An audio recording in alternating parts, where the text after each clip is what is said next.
এই ছবিতে একটা ছোট বাচ্চা পার্কে খেলা করছে, কিন্তু তার আশেপাশে তার পরিবারে কেউ নেই। তার পাশে তিনটে অচেনা লোক আছে, একটা বুড়ি মহিলা, একটা সিগারেট খাওয়া ব্যক্তি আর একটা আছে জোকার। কিন্তু এই তিনজনের মধ্যে একজন অপহরণকারী। তুমি কি ছবিটা দেখে বলতে পারবে সে কে? তুমি যদি মনে করো সঠিক উত্তর জানা সহজ, কিন্তু তা না। মন দিয়ে দেখো আর বুঝে লাগাও। আর সঠিক উত্তরটা তুমি ভিডিও লাস্টেই জানতে পারবে, এই জন্য পুরো ভিডিওটা তোমাকে দেখতে হবে। 2 নম্বর প্রশ্ন, এই ফিল্মের মধ্যে এমন একটা নাম্বার আছে যেটা বাকি সবার চেয়ে আলাদা। তোমার চোখটা কি ধরতে পারবে এই ফিল্মের মধ্যে কোন নাম্বারটা সবচেয়ে আলাদা? তুমি যদি সঠিক উত্তর জেনে থাকো তাহলে স্ক্রিনে ডাবল ক্লিক করে দাও আর সবাইকে জানিয়ে দাও তুমি হচ্ছে সবচেয়ে সেরা প্লেয়ার।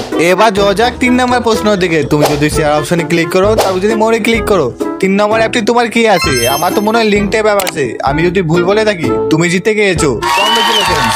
এবার চলে এলো ফাইনাল রাউন্ড। এই ফিল্মের মধ্যে এমন একটা নাম্বার আছে যেটা শুধু বুদ্ধিমানরাই দেখতে পায়। তুমি যদি দেখতে পাও আমাকে কমেন্টে লিখে জানাও। তুমি কি জানো, তুমি যদি আমাকে সাবস্ক্রাইব করে কমেন্টে লিখে জানাও তাহলে তুমি রাতের মধ্যে একটা গিফট পাবে। ফাইনাল উত্তর তুমি মন দিয়ে দেখলে জানতে পারবে। বুড়ি মেয়েটা দেখো নকল চুল লাগিয়েছে, কারণ সে অপহরণকারী। তুমি কি উত্তরটা আগে থেকে জানতে?